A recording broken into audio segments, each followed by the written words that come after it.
Good evening and welcome to Norwalk City School District Board of Education regular meeting, July 14th, 2026. Roll call, please. Mrs. Burkett? Here. Mrs. Crawford? Here. Mr. Gonzalez? Here. Mr. Norris? Here. Mr. Ritzenthaler? Here. Please stand for the Pledge of Allegiance. I pledge allegiance to the flag of the United States of America and to the republic for which it stands, one nation, under God, indivisible, with liberty and justice for all. Is there a motion to adopt the agenda? So moved. Second? Second. Roll call, please. Mr. Norris? Yes. Mrs. Burkett? Yes. Mrs. Crawford? Yes. Mr. Gonzalez? Yes. Mr. Ritzenthaler? Yes. Great. Public participation. Each person who wishes to address the board will be asked to give his or her name and address. Remarks should be limited to 3 minutes in length. If after everyone who wishes to do so has had an opportunity to speak, additional comments can be made up to a total allotted time of 30 minutes. All right. Next, we have a resolution to approve guaranteed maximum price, the GMP amendment number 1 for Norwalk's PK through 8 early site package.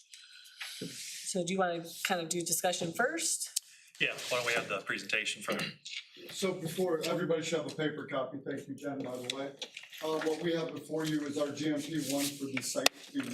We like to call it the early site, but it's a site package for the construction of the new PK to 8, totaling $5,282,570.34. It's a good bid event. The numbers are below the estimate we were carrying. I'm here to answer any questions. While there's a lot of pages here, a few of you have already heard the spiel, so if anybody has any questions, I can answer them for you, but I wasn't going to go into every page or every detail unless so designed. That's great. Do you know about how much lower it came in? We were about between 1.4 and 1.5. I love that. Awesome. Does anybody have any questions right now about the site package? Were you briefed on that? Yes. Okay. I have questions. Maybe talk about what is involved in an early, what is this like? The early site package would be all of the earth moving, the underground storm and sanitary and water line utilities. The asphalt pavement, which some of it will go in early with the binder and some of it will go in late with the top course asphalt, which will go in at the end of the project. So it's that to get the building pad ready so that construction can start. We will before you again with a GMP for the building, which would be GMP 2, potentially one in between if we have to do a procurement GMP to get some long lead items. But we'll be back for the building one in the fall, probably in, I would say, September, October. Okay. If we approve tonight, how long does it take for you to get started on this package? So if you approve tonight, we'll get started verbally with the contractor and starting of shop drawings and procurement of their materials and stuff. We'll get the NTP, which is the notice to proceed from the state on the 24th, I believe is the date. I would expect you would see activity on site probably around the 1st to 3rd week of August, just depending upon how long things take and to get things ready and up and going. Do we have local businesses awarded some of the work? We did have, in this package, there's only one package in this one. Unfortunately, the local contractor was not the low, and there was a significant price delta between the low. We did get three bids, all very competent, very good contractors that we're happy with.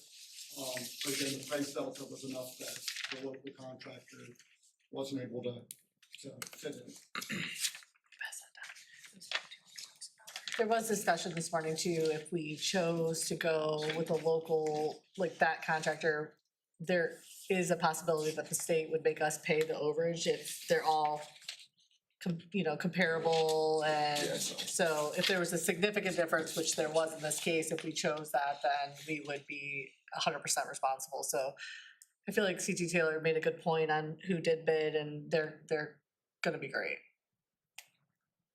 And there is still potential that maybe a subcontractor underneath and maybe a local one, but I can't guarantee that yet because nobody knows that they've got a contract yet. So. Sure. Yeah. Any other discussion? Is there a motion to approve? So moved. Second, Second. roll call please. Mr. Norris? Yes. Mr. Ritzenthaler? Yes. Mrs. Burkett? Yes. Mrs. Crawford? Yes. Mr. Gonzalez? Yes. Treasurer reports. Okay, we whipped right into that one, okay. So, Happy New Year's, right, from the treasurer's office. Yeah, we're in fiscal 27, this is exciting, right? So for like the next 6 months, I'm gonna be out of sync again. I printed off for you the June report since it is the end of the fiscal year, that way you have it. It is kind of a lot of copies, I didn't do it in color, I just couldn't go that far, sorry. Couple things, we did renew our Civista CD, 3.85%. I did cash in the other CD because we're slightly in need of some cash. So the good thing in June for the building project is we did have quite a bit of interest allocation because bonds pay premiums June, every 6 months, and June is one. So we did see $288,325 of interest money, but of course it's money we can't spend. Not yet. Forever, we hope. Thanks for staying, by the way. Bye. Thank you. Thank you. Thank you. Because the state will request it at the end if there are any overages or anything unforeseen, so it does have to just kind of wait patiently and collect more interest. Good thing is I think interest rates are gonna stay up.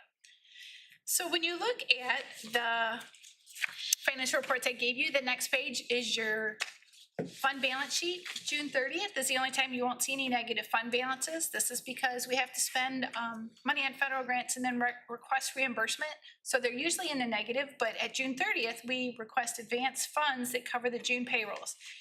Funds do have to be spent within 5 days receiving according to the cash management rules. So that's why we did an advance at a couple of them that we didn't have the total funds in.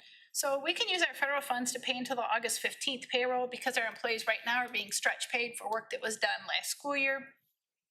Unfortunately, all of our funds are expended except for the 587 early childhood preschool special ed grant.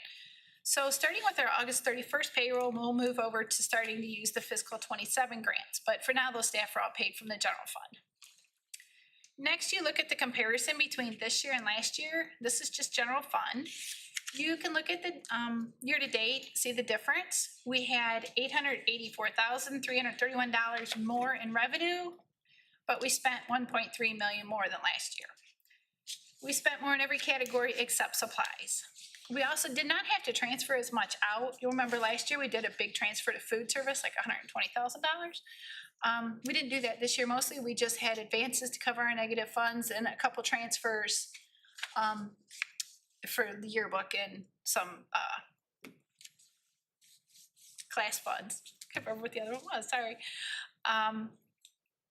So your next page is the actual compared to the forecast for fiscal 26. Our Medicaid settlement is what pushed the revenue over the forecasted amount in the all other operating category. You recall I had provided information, we had 2 Medicaid settlements. We receive Medicaid reimbursements throughout the year and then we do a settlement, it's always a couple years behind. But the way they did it is some years you get no settlement, some years you get 2, some years you get 3. So it kind of skews the numbers instead of just having one every year because it's a pretty large settlement, you know, it's like around $200,000. Salaries, benefits, purchase services, they were all over on the expenditure side. The purchase services includes your utility categories. Utilities, even though we had put new lighting in here and I was expecting to see our high school electric bill go down, that didn't happen because electric in general went up. Even though we are in the Power for Schools program with Ohio School Council, utilities are up, bus fuel was up, it just, there's not a lot of discretion in the purchase services. This is also where our special education costs are at, so there isn't too much we can do on there. We do still at least have one severance payout from 26 that's gonna have to be paid in 27. We're still waiting on some information from the employee of where they wanna place their severance so that they're not paying so much in taxes on it. So that's on hold until 27. No, we ended the year, general fund deficit $427,330. My estimated deficit for the forecast was $556,574. So yes, slightly lower, but still not good because it's almost $500,000 structural deficit that we have. And remember, we didn't purchase the wheelchair accessible school bus like we had originally planned because there was an issue with the size of it. And then They were supposed to be reordering an Ohio School Council bid, and that hasn't happened yet. So that was in there also. So your next 6 or so pages are all of the checks, the ACHs, and the payrolls for the month. We do try to pay as much as possible in June because we are on a cash basis and it's year end. So we want to try to get all of our expenses for the year in the correct time. So we wait a little bit longer to close out the month to try to make sure that all of our expenses are in.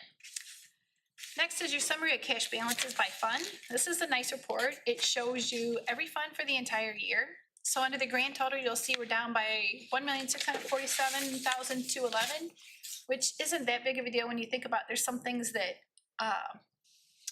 like the debt service, the auxiliary funds, things like that make up that number. So that's not a number to worry about as much as the $400,000 that we're short in our general fund. Next report is cash summary. This is a little bit more detailed. It shows you the cash accounts that make up the numbers that were in the cash summary. So like normally you see the 200 as a fund, but when you look at the cash summary, it gets down and shows you all of the 200, which are like your class funds. Next reports are your appropriations and revenue estimates. This is what I estimated and then what was actually received. They're all pretty much at 100% for the year because we finalize it out and zero them out. And then finally, we had the OFCC report. This runs from March 2025, when our first bond money arrived, to the end of June. So starting next month, I'm gonna run it from July 1st to the current, since it's getting to be kind of long. I think it's like 6 pages now, maybe.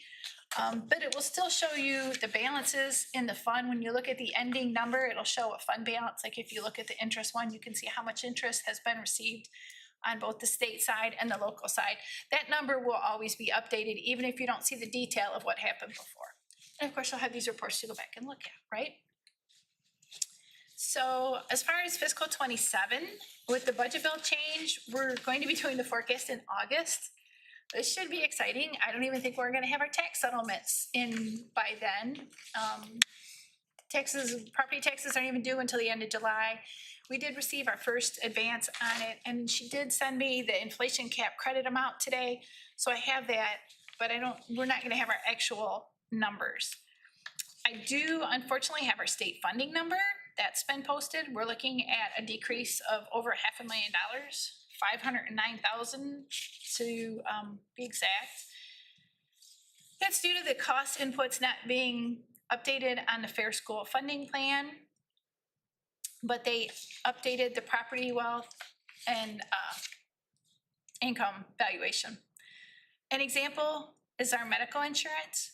The state, when they figure out the base cost, they figure the same number last year as they did this year, $17,152 for medical insurance for a family medical plan. Ours is actually $27,089, $12,000 for single coverage. It did go up 5% for July 1st. And when the state figures insurance costs $17,000, they're talking about all your insurances, medical, dental, vision, anything that you might be paying, you know. And what I'm telling you in the medical one, the $27,000, and that's board cost. That's not total cost of insurance. That's not including the employee premium towards that. So you see that it is off. They're not looking at actual true expenses, which if you don't update it for inflation, you're not going to. Anyhow, that all comes together with why we're looking at a decrease, even though fiscal 27 is the first year that there's no phase-in, because it was on a 6-year phase-in. So for 6 years, even though it said you should receive this much money, they phased it in so you receive less. So for years, I mean, millions of dollars less than what we should have received. And this is the first year we would get everything, and then they do this part of it so we receive less. So it's better. And it's not just us, it's everybody. It's every district's in the same thing. So we'll talk about that a little bit more in August when we do the forecast, which I just can't see doing it in August, but that'll be it'll be different. So that's what I have for the financials. And then we do have, I talked to you about the OFCC. Last month we did the 034 transfer. Come to find out that technically we still have to transfer the full amount. I thought we weren't gonna have to transfer the amount that the state did into our half-mil maintenance fund. So we'll have that on our next agenda. I just want to check with, heard back from one of the people at OFCC, but she didn't just, I just don't think it, I'm not sure she's right. So I went above her to the next person and I'm still waiting to hear. So I want to wait till I have clarification on that before I actually have the board approve it. So that's why we're going to wait until August for it. Next, we have auxiliary disposal requests. This is Norwalk Catholic Schools, some of their items that they buy with their state money that flows through the school, they're disposing of. And then we have outdated textbooks that Jen actually got us some money for, so that's good. We're disposing of them. They're outdated, and she was able to get us like $216.70 maybe. Yay, Jen! Good job, Jen. Plus, we don't have to pay to get rid of them, so win-win, right? And that's all I have for you this month.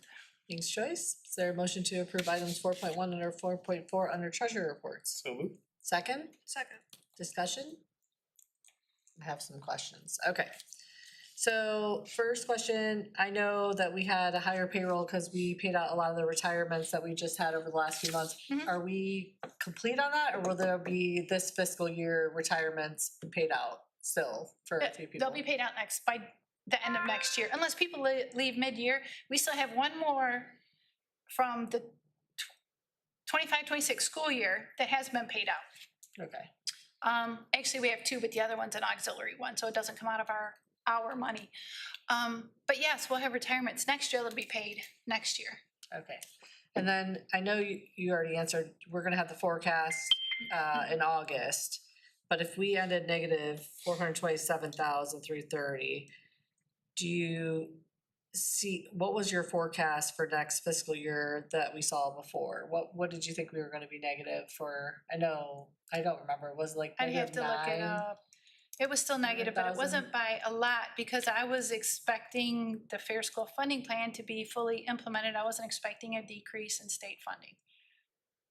So it's And I probably gonna be- definitely wasn't expecting either the DIPA decrease, which they changed when they did, when we went to the CEP program and we received all the extra money in disadvantaged people impact aid. That was another decrease that I wasn't really expecting. So we were still negative next year, but not quite as much. I'd have to look at my forecast quick, which I can tell you. I'll know more in August. Okay.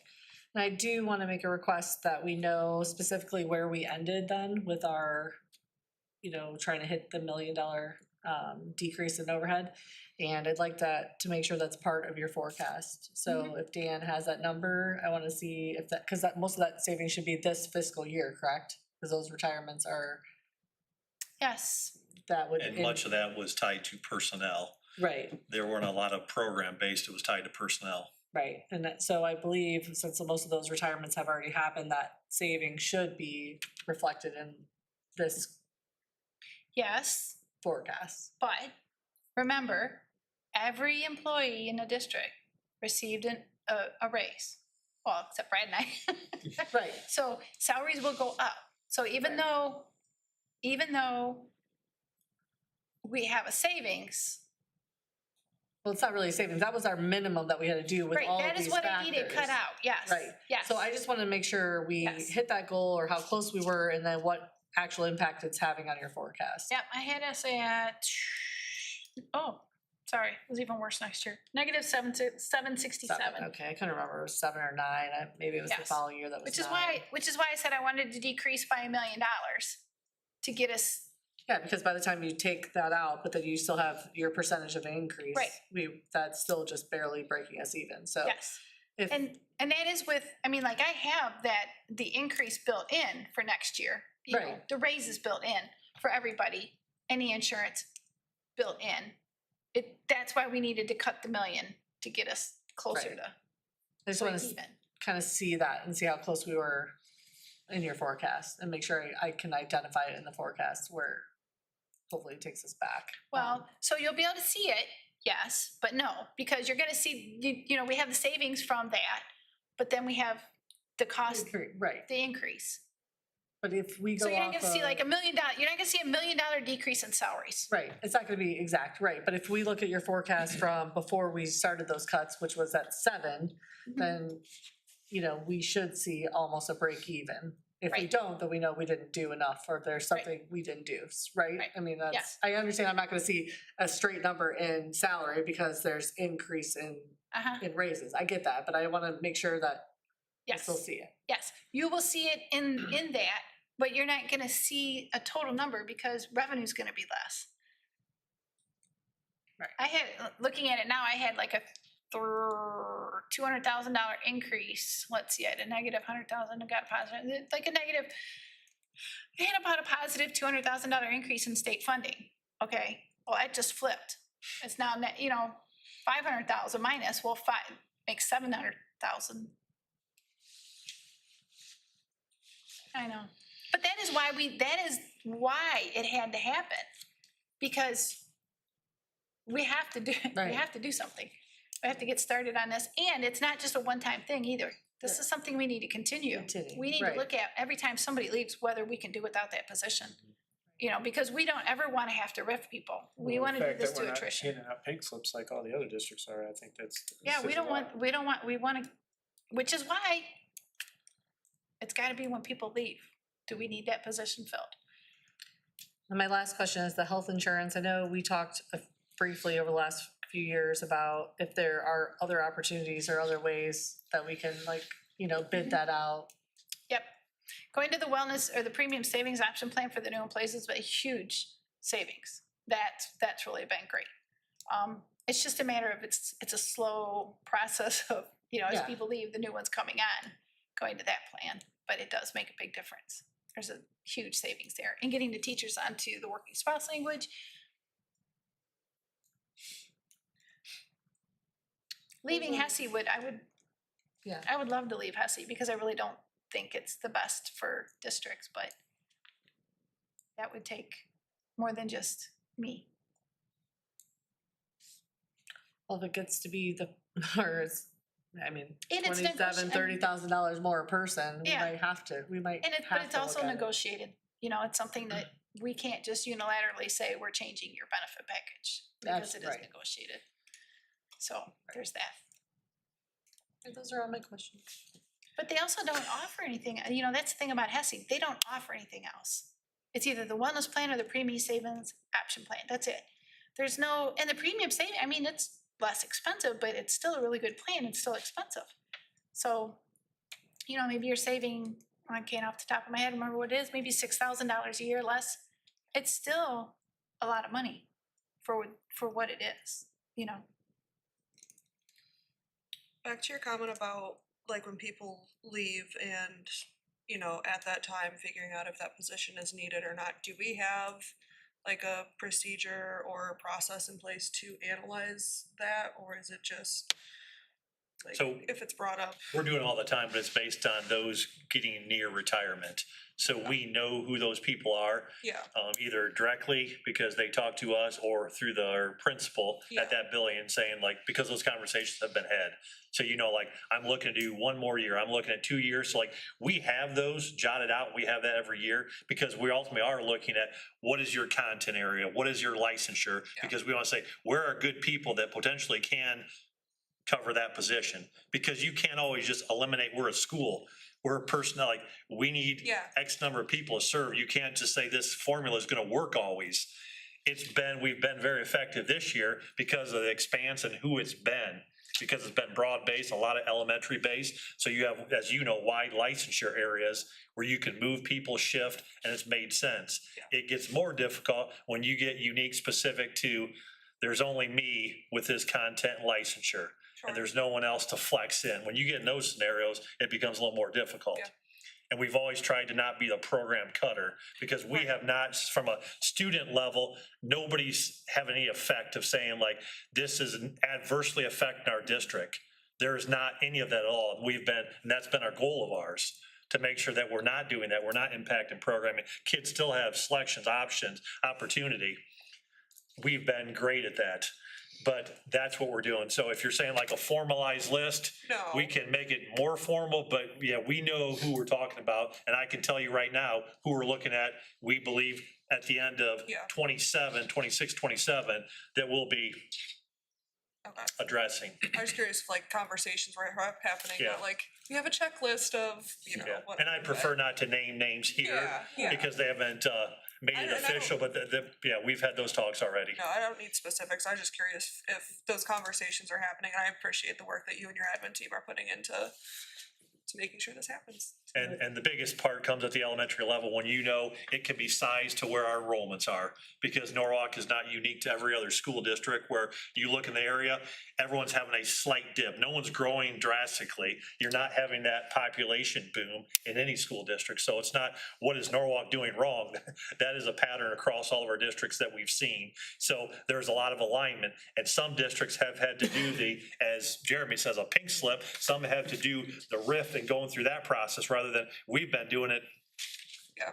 seamlessly without having to do the harder effect of you're gone, you're gone, you're gone. Yeah. And we start doing that because, yeah, you start tearing at the fabric and the kind of the more like, yeah, it's I'm aware. it can devastate a district pretty I quickly. was just gonna say, I was gonna say, I think Kayla Risky, knows wasn't it? probably better than anyone at this table how that's going for, and like, I was just gonna say, like Nora said, we're honestly, because of your guys' work and the way things are laying out, we luckily didn't have to do that. And we don't wanna do, I don't wanna let anybody go. If the state doesn't start funding public schools efficiently, we're just not gonna have a choice or we won't have a school. So, I mean, I feel like you guys have worked really hard. I just wanted to like see the numbers on the forecast if I can, if hopefully, and we can, like Joy said, continue to do that as retirements go, and hopefully we never get into the position like some of our, you know, neighboring districts that are not having that, you know, luck with retirements and it working out and having to let people go from jobs. We don't ever wanna do that, but we also can't continue to run at a deficit, so I hope that it works out, and I hope that the lack of income coming from the state that we didn't expect isn't going to make it worse, so. They had a record tax collection though, for property Sales taxes. tax? Or was it sales tax or tax. property tax? It's always sales Billions. tax. Over $1 billion unexpected for the state? Oh, Wow. okay, so state's income tax. Yeah. That's where the state's money came Okay. from, income tax, yes. Yeah, they weren't expecting that, Mhm. that much Yeah, there money. was, and it was based on income tax, and it was some special, like, pass-through entities and whatnot, the way they did things. Mhm. So now they're gonna extend the tax-free weekend? Yeah, right, which they were gonna cut when they, were gonna reimburse districts for the additional, for the inflation tax cap credit and the additional homestead, so yeah, that is good, at least they did that. I wish they would have done more. I wish they would have extended the homestead, because that is where you need it, you know, your seniors and your disabled, that's where the tax relief really needs to go to, and they need to do more there. It needs to be a lot more. So, and I mean, it's good, there will be a one-time credit, but it needs to be ongoing, right? Mhm. And not at, you know, not at the expense of your public school either. Right. Just all needs redone. Any other discussion? Okay, roll call please.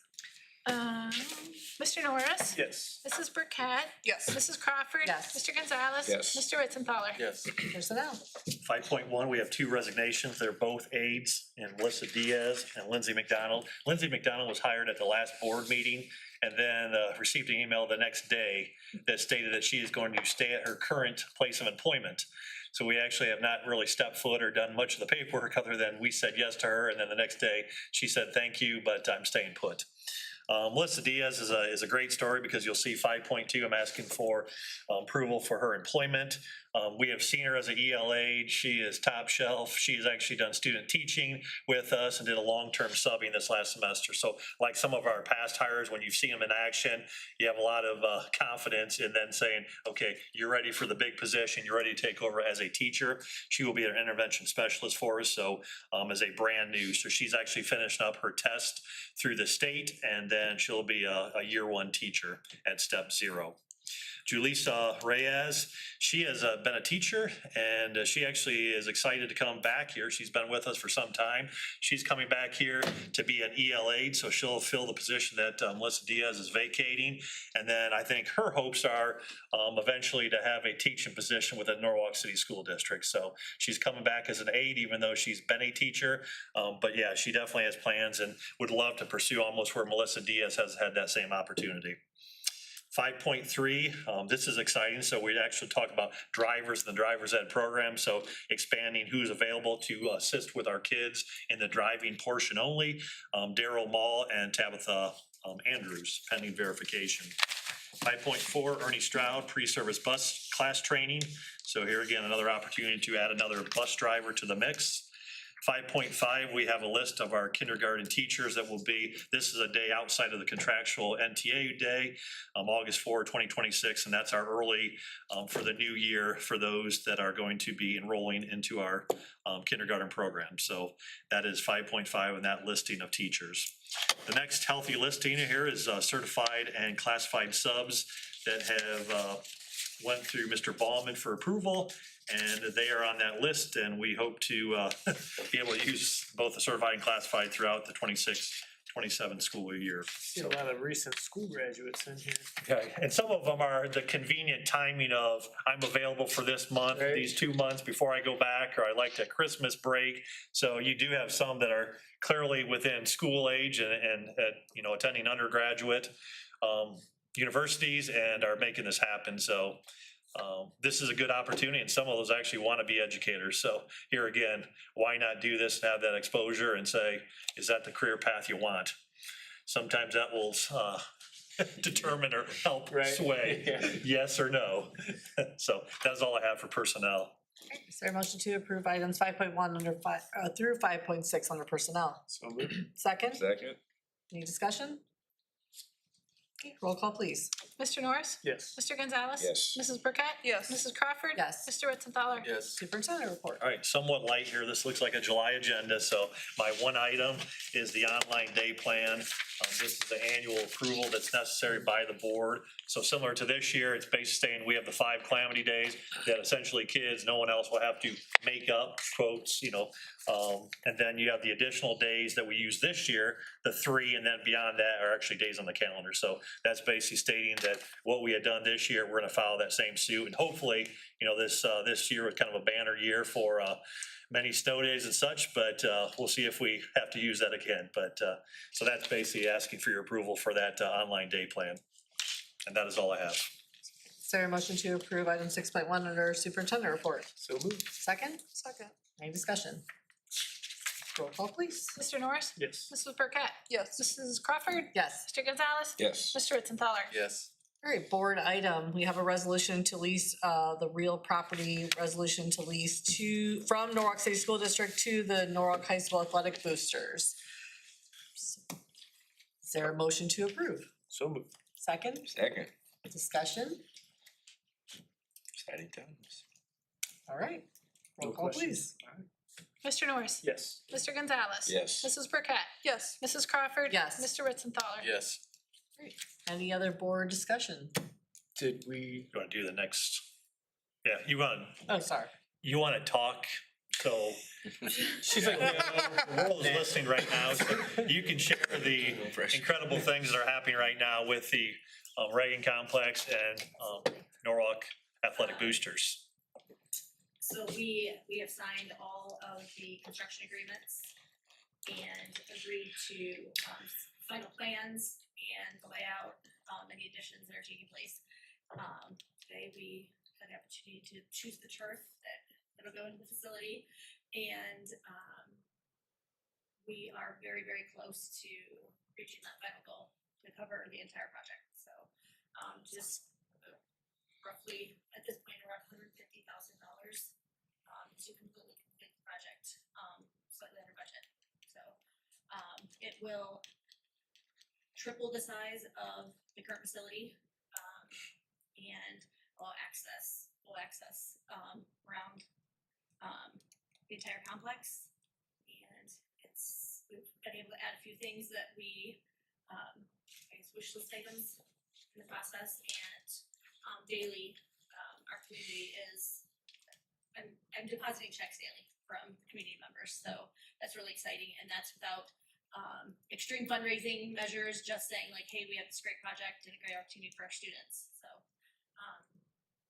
we are planning a groundbreaking ceremony the same day as the OHSA mandatory parent meetings. 29th. July 29th, I believe. And we'll give our, all the parents and students an opportunity to see what's yet to come. And then the first week in August, we will see some changes taking place out there. So it sounds like there's gonna be a lot of exciting things happening on both sides of the street in that first week, so. Construction equipment. The entire property landscape and face of the school district will be changing in that first week, so it's really exciting. Did you guys have any questions about plans or anything that we haven't, everything that we have in store? But we are planning to do an additional booster fundraiser for that last portion the same weekend as the Hall of Fame event. So we're still working on the details of when and where. We have a couple locations, and we're doing the reverse raffle, bringing back the fun reverse raffle, and give everybody a chance to participate. We had to cancel some of those events during COVID, and we're gonna go back to them. And a lot of community members are saying, we just wanna get together and celebrate being Norwalk truckers and help make this reality. So exciting stuff. Really thankful for everything you're doing. This is gonna be awesome. Working really hard at it. I have no doubt. Privately funded, so All stress privately So funded the for, record, yes, we, everything is privately funded and provided through Norwalk High School Athletic Boosters 501(c)(3). So we're asking taxpayers for $1 to fund this. And at the end of the day, the long-term plan is that we will still have part of that original fund that was originally in the Reagan Center. But we carried, since the original build, around $100,000 for maintenance, equipment replacement, and very little that has had to be pulled from that fund. So the goal would be to make sure that that fund still exists.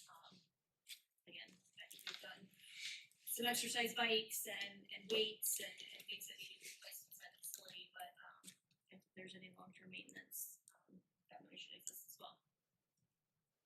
so the thinking is we could be done at Christmas time, or at least the build will be enclosed, and then it could be, depending on the turf.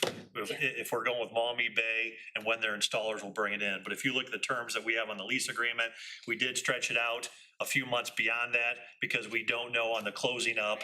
So we have that March, a couple months for cushion, if necessary, Shelley. Yeah, at this point, it looks like, based on the bidding and the contract that should be receiving by email tomorrow, we could have turf and the facility, turf would start going in November. So, according to the schedule that we've seen and everyone's providing, certainly by Christmas time, we have lights on and students could be out there doing what they need to do. That is a Merry Christmas and only time as such, you know. So awesome. So what will it look like inside? So can you tell me what will it have in the different areas now that it's bigger? It's going to look like, what was that, 20-yard football field? It'll 20-yard have football field. placement for soccer. This was gonna look, yeah. It'll be mapped out for soccer. We'll have full setup for soccer team. Soccer, we've tried to make sure that nearly every activity can be played in that facility. And then eventually there will be an additional running lane track put into the older section. So that'll be added later. We want some sprint lanes and some opportunity for our track athletes also to practice on the surface that they play on inside that facility as well. That's amazing. So I'm passing an image, which I'm not 100%, Shelley, if that is the one, that was one we had earlier, Okay. Close to. which is basically showing just it's a big open space with turf.